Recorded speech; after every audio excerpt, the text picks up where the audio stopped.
What is going on, guys? And welcome here if you are new.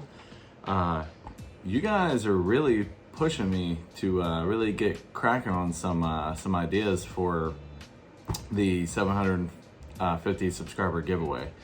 I've really been getting a lot of traction on here with my subscriber count. I think I'm up to 695 now, which is crazy because I feel like just like a week or so ago I was at 650, probably a little longer than that, but yeah, that's just nuts. I've also noticed that a lot of people are still commenting on, I believe it's if being an RLC member is worth it, part 2.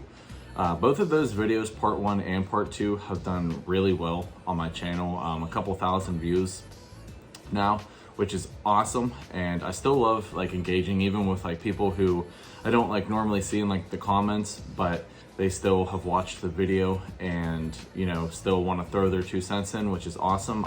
Like I said, I really wanted your guys' feedback on that, and I'm getting it, so it's really cool.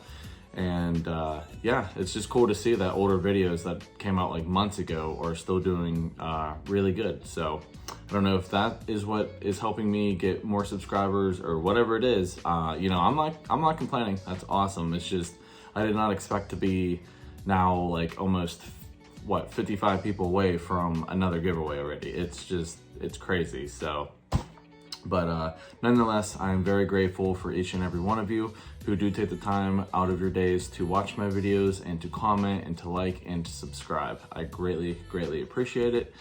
I'm just another dude on here that loves Diecast, loves talking about it, showing it off, and everything else that comes along with this awesome hobby. So anyways, in tonight's episode here, I'm going to go over some more recent finds, some really awesome stuff, and also I got some more channel stickers. So I got another batch in. I only ordered 10, but Sticker Mule, they always hook it up and they always ended up sending me a couple extras, so actually I have 12 of these. I think 1 or 2 of these are already spoken for already. And like some of you guys know, I get these in very small batches. I don't get a lot of them at a time. So I definitely, if you want one, if you do not have one yet, let me know. Drop a comment and let me know, and I will get one mailed out to you or throw it in a box if I owe you a box. So yeah, went with the, obviously the holographic again. Super cool. Look at all them laser beams flying across there. All that 80s goodness. So yeah, then we will take a look at a mail call from Cecil's Diecast. If you don't know who that is, definitely go check him out. I'll throw his stuff up right here so you guys can go check him out. Awesome dude in the community.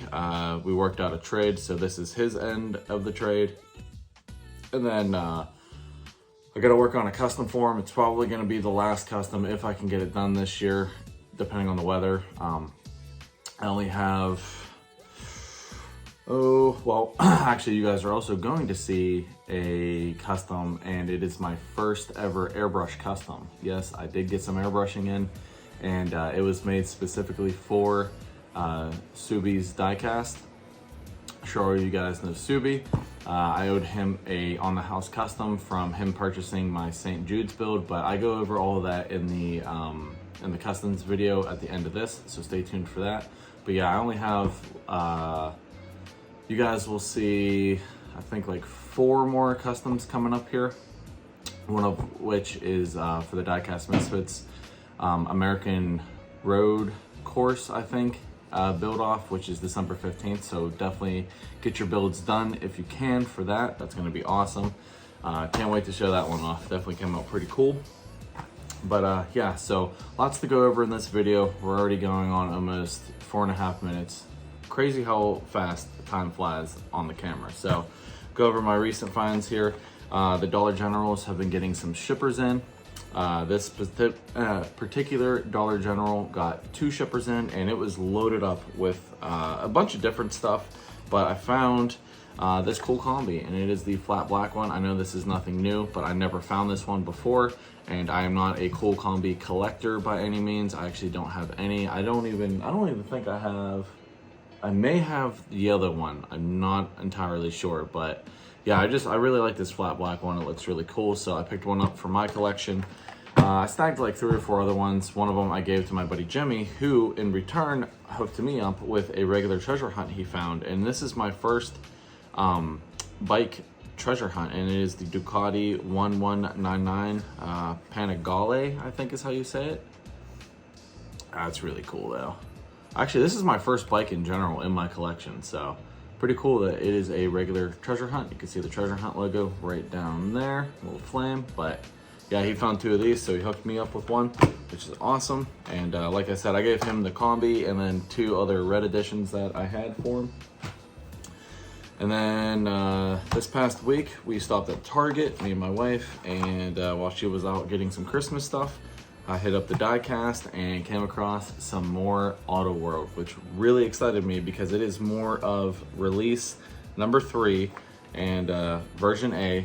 And this first one here is the 2022 Chevy Camaro ZL1 in the Wild Cherry. Oof, that thing is fantastic looking.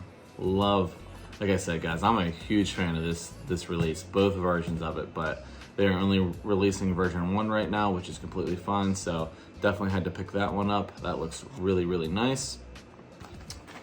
And then I don't know, I think I mentioned this, but I did pass on this last time, but it was there again. There was only one of them. I was like, I'm not letting it slip away again. So this is the 2021 Ford Mustang Shelby GT500 carbon fiber track pack. And this is in the grabber yellow with the black stripes. Super nice. Like I said, I wasn't a fan of it at first, but then actually Which City Collector had one opened up on his Instagram, and I was just like, that thing looks really, really nice. So I went and scooped it, and like I said, I do have the green one. It's up there, it's in the middle. So yeah, picked that one up. So both of these are gonna be getting freed at some point. I may do a if I have time this weekend, I may do like a little, maybe Sunday cars and coffee, like showcase type video, just some cars going around. I haven't done one of those in a while, so I may, or I might, you know what, maybe I'll do like a free Friday next weekend. I don't know, we'll figure it out. Like I said, I don't really plan things. I just kind of go with the flow. That's just who I am, so yeah. So that is my recent finds. So now we will dive into this mail call from Cecil.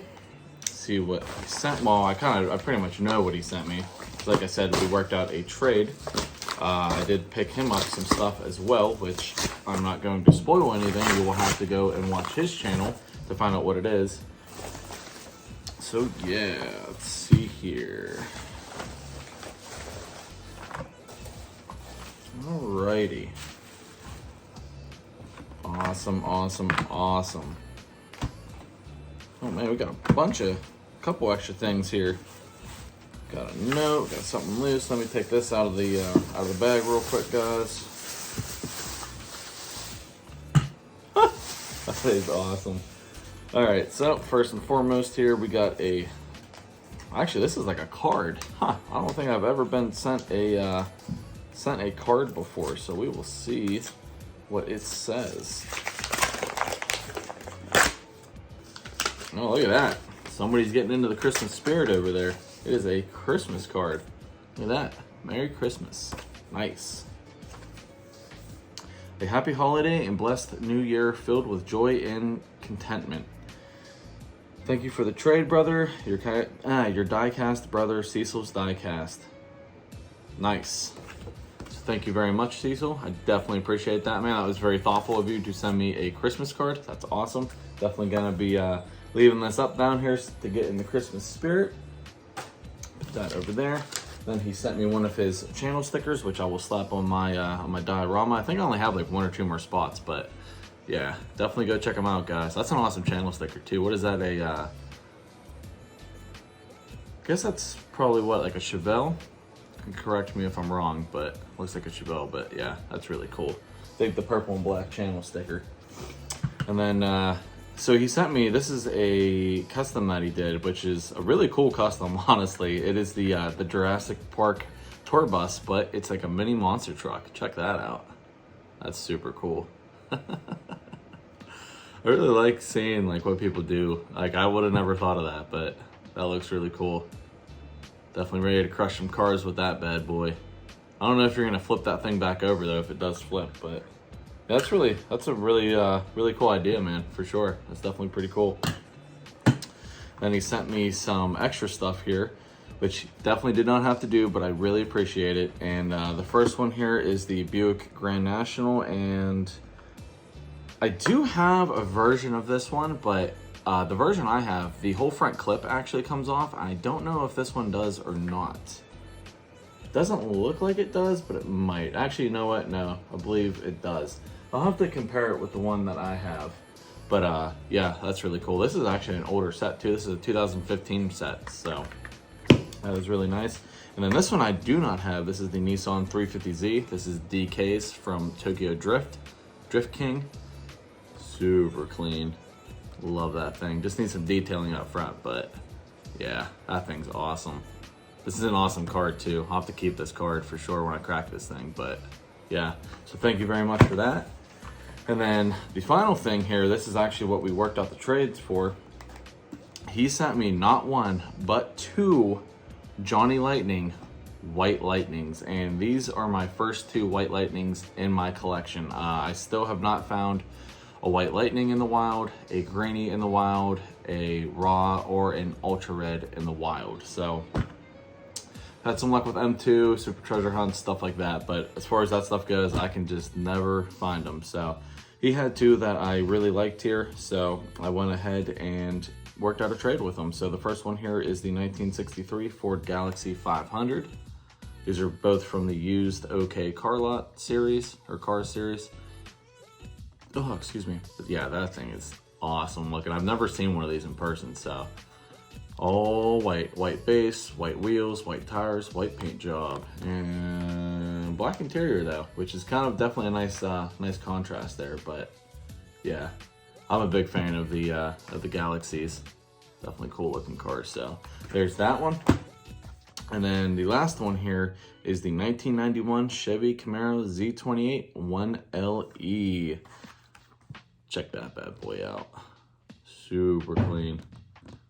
We'll say Johnny Lightning does a much better job on these than Hot Wheels because they have the same size wheels on it. So that thing's awesome looking in the white.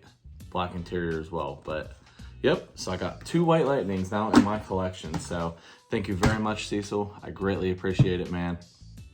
Like I said, I'm not gonna show what I ended up trading him. You will have to watch his video whenever I send off his package. So yeah, definitely go check him out. Other than that, I'm going to wrap it up on this side of the camera because like always, my custom videos are always a couple minutes long too, and I don't like trying to drag on a video any longer than need be. So with that being stated, I hope you guys have a fantastic start to your weekend. Get out there and hunt. I'm sure some stuff should be coming in there. Check your Dollar Generals for the shippers. I'm sure big stores are getting stuff in for Christmas soon. So yeah, get out there and see what you can find. Other than that, stay tuned for my custom video.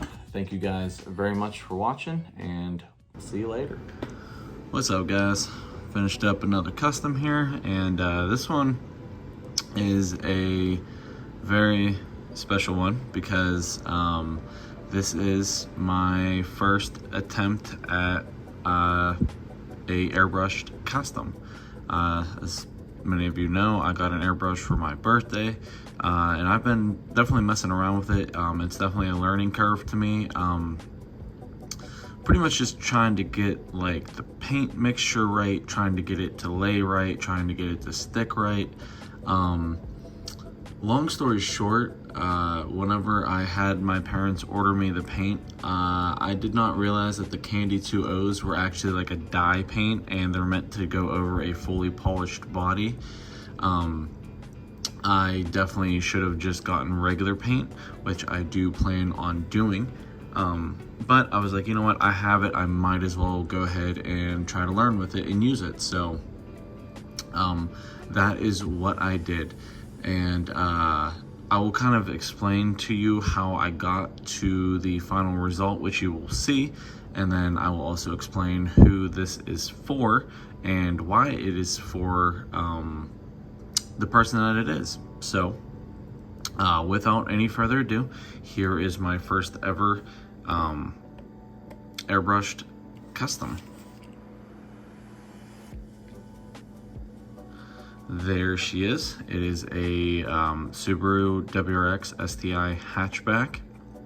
I'm a big fan of these cars in general, but this one is actually for my man Subi Diecast. This is actually a on-the-house custom. So basically, what I did was, I know Derek actually mentioned whenever we were doing the St. Jude's auction that since I bought his Skyline, he was going to do me another custom on the house. So I was like, you know what, that was a really generous thing to do. So whoever ended up getting Bullet Tony Customs and mine Skyline, I was going to offer up the same thing. So Subi ended up getting it, and I told him, I was like, you know what, man, I got you whatever you want. And I asked him, and I'm like, do you want just like a clean Subaru of some sort? And he's like, yeah, that'll work. So I was like, you know what, he sent me a hatchback, or actually I ended up buying his hatchback, bidding on it, and I won that. So I was like, I will do the exact same thing and build him a hatchback. So that is what I did. So this took many tries of trial and error. It was fully polished a couple times, but I could not get the paint to stick. I could not get it to lay right.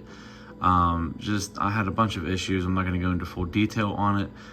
So what I ended up doing that a lot of people recommended is that you can actually use a silver paint as like as a base coat for like the candy colors and stuff. So I was like, well, that's an idea. So that is what I did. I bought some metallic silver spray paint and gave this thing a nice base layer, and then I cleaned that good with Dawn dish soap, because this paint is definitely finicky, guys. I mean, if this thing is not super clean, that paint will not stick.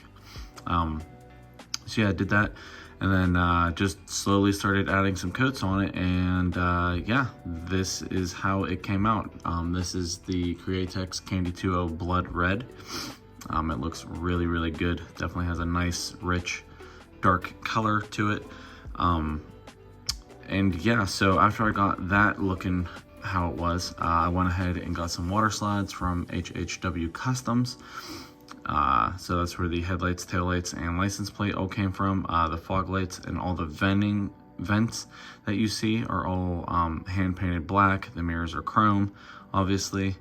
And yeah, other than that, nothing too crazy. There are no liveries, nothing like that. So yeah, and then obviously a nice clear coat on it, as you guys can see, nice and shiny there. And then on the bottom, I did a full custom diffuser kit there. It's got the front splitter, it's got the side skirts that are all like, it's all just trimmed to fit right under the bumper. They're not sticking out or anything like that. And then I did one on the rear as well. It's kind of like a 3-piece section, because I didn't really feel like trying to make it fit over these custom exhausts that I did there. I made these custom mufflers. They are slightly, this one on the left sits up a little bit higher than the one on the right, but it's not too bad, I guess. But yeah, it's got a diffuser on it as well. So it's got a full lip kit on it. And then I just did some black TE37 wheels, and just chromed out the suspension, you know the deal. And then added my channel logo as well. And then on the interior, which again, doubt you're gonna be able to see them, but I did do I don't think this is gonna work because the glass is kind of tinted, but I did do the seats in a red as well on the interior, like the red inserts on them, so front and back. Got the shift knob, got some gauges in there. Nothing too crazy, just a nice clean setup. But yeah, all in all, I am very happy with how this thing came out, especially for my first time airbrushing. It's definitely going to open up the avenue for a lot of different combinations and colors and everything like that. Unfortunately though, the weather is getting colder here, so my custom work is definitely going to be on the back burner. I do have a couple other ones that I need to get finished up here, but yeah, I mean, at least I got to mess around with it a little bit. I made my own cleaner solution for it, took the gun apart already, cleaned it, and just kind of got, you know, got my feet a little bit wet with it, and I really think it turned out pretty good, if I do say so myself. Definitely lays a lot thinner than than spray paint, I will say that. But yeah, all in all though, I am very, very happy with it, and I am sure Subi will be very happy with it as well. I'm pretty sure red is actually one of his favorite colors, or at least I know he does a lot of his customs in like I think it's metal cast red, which I could have went that route and I was debating it, but I was like, you know what, no, I'm determined to get this with the airbrush, and I did. So yeah, let me know what you guys think about it. I think for my first time airbrushing, I think it turned out pretty dang good. But yeah, make sure you leave a thumbs up on this video. Greatly appreciate it. Drop me a comment. Let me know what you think about it. And make sure you hit that subscribe button if you haven't already. And we will see you in the next episode. Peace.